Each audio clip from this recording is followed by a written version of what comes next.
How to complete your Sona Prescreen. The PIMCO Decision Research Labs at the Center for Decision Research use a research participant management software called Sona. To create a Sona account, you will need to fill out this information form.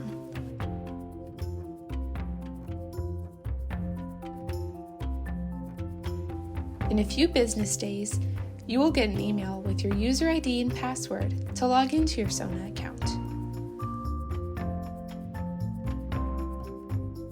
Once logged in, you'll be able to change your password if you wish.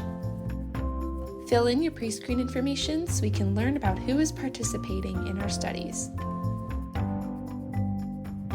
Once completed, you're ready to start taking paid surveys in the virtual lab. To unlock higher paying interactive studies, complete the Zoom prerequisite study.